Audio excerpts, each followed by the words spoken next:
ఏ దేశమేగినా ఎందు కాలిడినా పొగడరా నీ తల్లి భూమి భారతిని అంటూ ఉంటాం. ఎక్కడికెళ్ళి మన జాతి ఖ్యాతిని అమాంతం పెంచేలా కృషి చేయాలని చెబుతుంటారు మన పెద్దలు.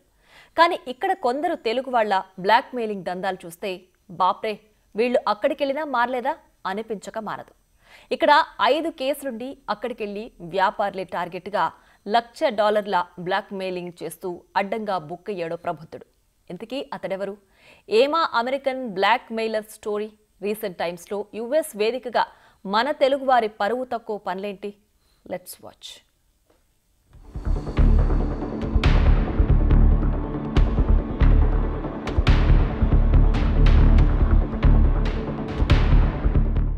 ఇదిగో ఈ వైట్ షర్ట్ వేసుకుని యానిమల్ హీరోని తలపిస్తున్న ఈ కుర్రాన్ని చూసారా? చూడ్డానికి హీరోలా ఉన్నాడు గాని చేసేవన్నీ విలన్ పనులే అంటారు ఇక్కడి తెలుగు కమ్యూనిటీ వారు. Yes. I know you are blackmailing us without our consent. You are demanding $100,000. $1,00,000. Is this how you are here? Rohit అనే ఈ కుర్రాడు బ్లాక్ మెయిల్ చేయటం చిన్న చితక మొత్తానికి కాదు, ఏకంగా $1,00,000. ఇండియన్ కరెన్సీలో చెప్తే ఈ మొత్తం విలువ సుమారు 85 లక్షల రూపాయలు. తెలుగు వాళ్ళు వచ్చి ఈడ $1,00,000 బ్లాక్ మెయిల్ చేస్తున్నాడు. ఈయన $100,000 he was blackmailing. He is called Rohit. ఈయన $1,00,000 డిమాండ్ చేస్తున్నాడు మన తెలుగు బిజినెస్ లకి వెళ్ళి. ఇండియాలో ఆల్రెడీ 5 కేసులు బుక్ అయి ఉన్నాయి చిక్కడపల్లి పోలీస్ స్టేషన్ లో. దిస్ గాయ్ రోహిత్ ఉప్పలూరి ఉప్పుల్లా ఇగో ఆయన నెంబర్. ఈయన వీళ్ళందరూ స్టోర్లలోకి వచ్చేసి కావాలని వీడియోలు తీసి they came here to collect $100,000. అమెరికాలోని డల్లాస్ లో తెలుగు రెస్టారెంట్లు, షాప్లను టార్గెట్ చేసి తోనికలు సరిగా లేవంటూ బెదిరిస్తూ $1,00,000 ఇవ్వాలని బ్లాక్ మెయిల్ చేశాడు ఈ ప్రబుద్ధుడు. బ్లాక్ మెయిల్ చేస్తూ రెడ్ హ్యాండెడ్ గా పట్టుబడింది ఇతడి నాయకత్వంలోని ముఠ. ఇలా వ్యాపారులను బెదిరిస్తుండగా వీడియోలు తీసి రోహిత్ అనే ఈ వ్యక్తిని పోలీసులకు అప్పగించారు ఇక్కడి తెలుగు వ్యాపారులు.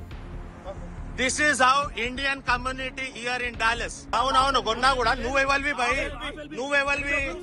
నువ్వెవల్వు. అరే పోయి కంప్లైంట్ ఇచ్చుకో. అరే మోసం చేసుడు కాదు. అయితే నువ్వు బ్లాక్ మెయిలింగ్ చేస్తావు. నువ్వు ఏ ఇండియాలో కేసులున్నాయి బాబు. నీ ఇండియా కేసులు కూడా ఉన్నాయి. ఏంటి కర్మ? దేశం విడిచి విదేశాలకు వెళ్లేదెందుకు? అక్కడ ఉద్యోగ ఉపాధి అవకాశాలు పుష్కలంగా దొరుకుతాయని కదా. అక్కడ ఏ ఉద్యోగమో సద్యోగమో చేసుకోక ఏంటి పనికి మాలిన పనులు? అక్కడి వారు ఈ రచ్చ రంబోలా చూస్తే ఏమనుకుంటారు? ఒకవేళ ఇక్కడి వ్యాపారులు తూనికలు కొలతల్లో తేడాలు కలిగి ఉంటే అక్కడ ఉన్న అధికార యంత్రాంగానికి కంప్లైంట్ చేయాలి. కానీ ఇదే అదనుగా $1,00,000 మేర డిమాండ్ చేస్తే పరిస్థితేంటి? తూనికలు కొలతల డిపార్ట్మెంట్ వాళ్లే అన్నేసి డాలర్ల డబ్బు పెనాల్టీ వెయ్యరే. అలాంటిది ఏ లెక్కన ఇంత భారీ మొత్తం డిమాండ్ చేస్తారు అన్న కనీస ఆలోచన కూడా లేకుండా దొరికిందే ఛాన్స్ అన్నట్టుగా ఈ దండుకునే ఉబలాటమేంటి అని వాపోతున్నారు స్థానిక తెలుగు వ్యాపారులు.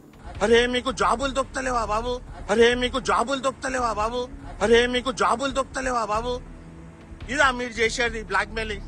వీళ్ల పరిస్థితి ఇలా ఉంటే గతంలో ఓ 2 ఆడపిల్లలు సరిగ్గా ఇలాంటి చర్యలకే పాల్పడి కటకటాల వెనక్కు చేరారు. ఎంఎస్ చేయటానికి యుఎస్ కు వెళ్లిన 2 తెలుగు అమ్మాయిలు సరదా కోసమో డబ్బులు ఆదా చేసుకోవడానికో తెలీదు కానీ ఓ షాప్ లో షాప్ లిఫ్టింగ్ చేశారు. సీన్ కట్ చేస్తే దేశం కాని దేశంలో ఊచలు లెక్క పెట్టాల్సొచ్చింది.